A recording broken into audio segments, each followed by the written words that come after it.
वैसे हमारी राय एक बार भोजन की नहीं है, अपने अपने भाव होते हैं। हमारी राय है आप भले 2 बार पाइए, लेकिन आपका प्रिया प्रीतम से चिंतन हट के भोजन में न जाए।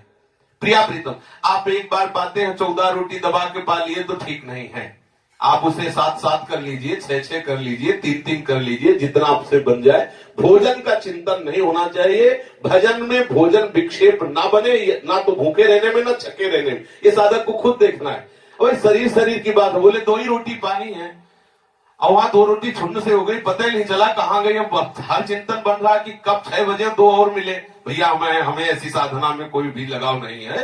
2 की जगह चुपचाप 4 डाल लो, राधा राधा जपो 6 घंटे 8 घंटे, फिर आवे तो फिर 2 डाल लो। इसमें कोई हानि नहीं होने वाली, लेकिन उसका चिंतन बने वो हानिकारक। जैसा हमें कुछ संतों से भी सुना और कुछ अपने भी हृदय की बात कि बड़ी शीतलता मिलती है जब प्रभु का चिंतन होता है, और बड़ी जलन होती है जब विषय का चिंतन होता है। यदि रोटी का चिंतन हो तो ऐसा व्रत आग लगे, हमें नहीं चाहिए वो व्रत। हमें श्री जी का चिंतन चाहिए। तो थोड़ा ये देख करके कि आपका चिंतन भोजन का ना हो, इतना भोजन ना बहुत कम हो। युक्ताहार क्यों प्रभु ने लिखा है? इसीलिए लिखा है 2 समय भोजन बहुत बढ़िया रहता है।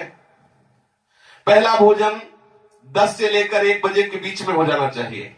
इसके पहले कोई भी चाय नाश्ता ये सब नहीं होना चाहिए, पक्का। 2 बार तो फिर 2 ही बार है।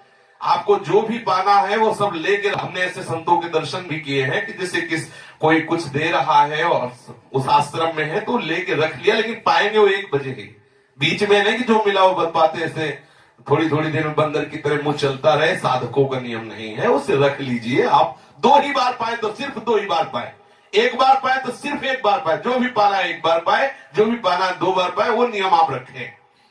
दिन का भोजन 10 से 1 बजे के बीच में हो जाना चाहिए, और रात्रि का भोजन 8 बजे के पहले ही हो जाना चाहिए। 8 बजे के बाद नहीं होना चाहिए। 8 बजे के बाद उसमें पचने में दिक्कत पड़ेगी, कब्ज बनेगा, ब्रह्मचर्य घातक बात होगी।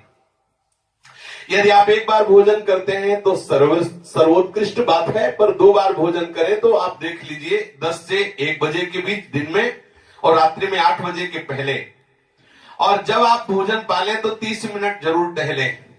शरीर स्वस्थ रखना है, भजन करना है तो ये करना है, नहीं तो गड़बड़ हो जाएगा, आप कब्ज हो जाएगी, फिर परेशानी है। खा के एकदम सहन नहीं करना, 30 मिनट टहलना है। रात्रि में दूध पीना है तो या तो बहुत ही कम गर्म एकदम, और या एकदम ठंडा। अगर आपको लगता है थोड़ा गर्म हो तो बिल्कुल थोड़ा ही गर्म होना चाहिए। अधिक गर्म दूध पी के सहन करने से वो ब्रह्मचर्य का नाश अर्थात स्वप्न आदि दोष प्रकट करने वाला होता है। चीनी मिलाने की जरूरत नहीं। यदि आपको ऐसा लगता है कि हो तो बहुत कम चीनी मिलाकर ही प्रयोग करें, वैसे जरूरत नहीं है। गर्मा गर्म रात्रि में ना भोजन पाना है, ना कोई पेय पदार्थ पीना है।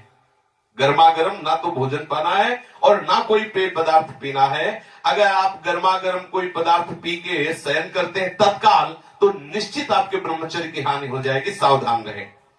ताजा, सात्विक और ना गर्म ना बासी ऐसा भोजन कीजिए।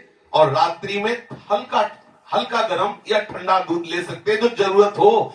नहीं, दूध की साधक को जरूरत है नहीं, पर अब आप देख लीजिए, हम मना नहीं करते, पर है नहीं जरूरत। क्यों जरूरत नहीं?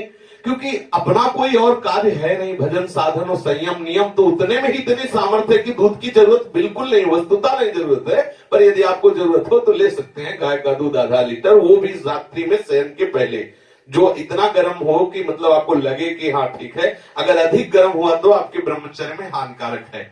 यदि रात्रि में आपको थकान हो रही है, आपको लगता है मैं तत्काल शयन कर जाऊंगा, तो ना भोजन पाना है ना दूध पीना है। अगर रात्रि में आप बहुत थके हैं तो ना भोजन पाना है ना दूध पीना, आप शयन कर जाइए, सुबह भले ले लीजिए। अगर आप थकान के साथ भोजन और गर्म दूध पी ले और तत्काल लेट गए तो फिर उसमें आपके संयम में बाधा पड़ने की संभावना है। भोजन के समय आप मौन भगवत चिंतन करें या भगवत विचार करें या भगवत चर्चा सुने। किसी भी तरह से आपके भोजन में अधिक नमक, मिर्च, मसाला, ये और मिठाई और किसी भी तरह का कोई नशा या कोई चंचलता पैदा करने वाले पदार्थ बिल्कुल नहीं होने चाहिए। भोजन के समय पानी बिल्कुल नहीं पीना चाहिए, ऐसा अभ्यास कर लेना चाहिए। यदि आपको प्यास लगती है तो भोजन के पहले आधा घंटा 1 घंटा पहले 1 गिलास ले लीजिए, और भोजन के 1 घंटा आधा घंटे बाद ले लीजिए। उत्तम बात है 1 घंटा, लेकिन ना से पाओ तो आधा घंटा, लेकिन भोजन के बीच में जल लेने का विधान नहीं है, जो वास्तविक नियम से चलना चाहिए, तभी लीवर खराब हो जाता है। और एक कोरा पाया आधा लीटर पानी, फिर वो तो सब गड़बड़ हो जाता है। ऐसा अपने लोगों ने 20 वर्ष से अभ्यास किया है, पूरा भोजन हो जाएगा, एक बूंद पानी की जरूरत नहीं है। भोजन के समय पानी नहीं पीना चाहिए। भोजन के 1 घंटा बाद या 1 घंटा पहले पानी ले लेना चाहिए। भोजन के पहले हाथ पैर और मुंह धो करके पूरे पवित्र हो करके फिर भोजन पाने बैठना चाहिए। भोजन नियमित समय पर, नियमित अर्थात 4 रोटी तो 4 ही नहीं। अब ये नहीं होना चाहिए कि आज भूख ज्यादा लगी 6 कर लो, नहीं, नियमित आहार नियमित होना चाहिए। वो भूखे रहो, भजन करो, बढ़िया रहेगा। जितना एक नियम बना लो भोजन का उतना। राह चलते हो भोजन नहीं पाना, खड़े होकर भोजन नहीं पाना, लेट कर भोजन नहीं पाना, अनुचित चिंतन करते हुए भोजन नहीं पाना, अनुचित क्रिया जहां हो रही वहां देखते हुए भोजन नहीं पाना।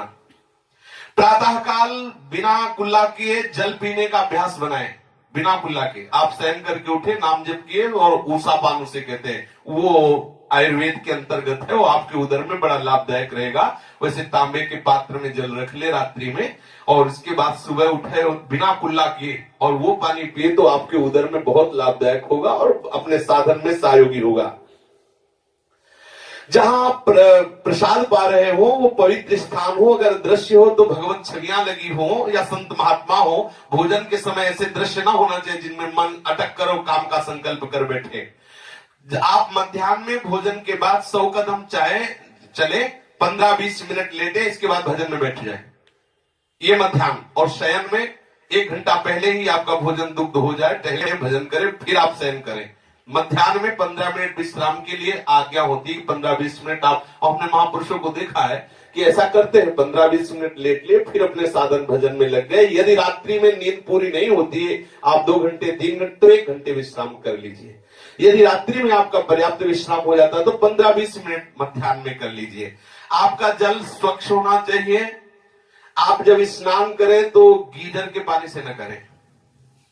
अगर ब्रह्मचर्य पुष्ट रखना है तो, हम ये नहीं कह रहे कि पैसा बचाने के लिए गीजर की बात कर रहे हैं, लेकिन अगर आप रोज गीजर से पानी से नहाएंगे, आपकी त्वचा कमजोर हो जाएगी और आपकी सप्तम धातु शक्ति मतलब कठोर ना होकर के द्रवित हो जाएगी। आपको ये दोष देखना पड़ेगा अपने जीवन में यदि आप गीजर से बराबर स्नान करते हैं। संत महात्मा सीधे धाराओं में क्यों नहाते? एकदम ठंडा। आप नहा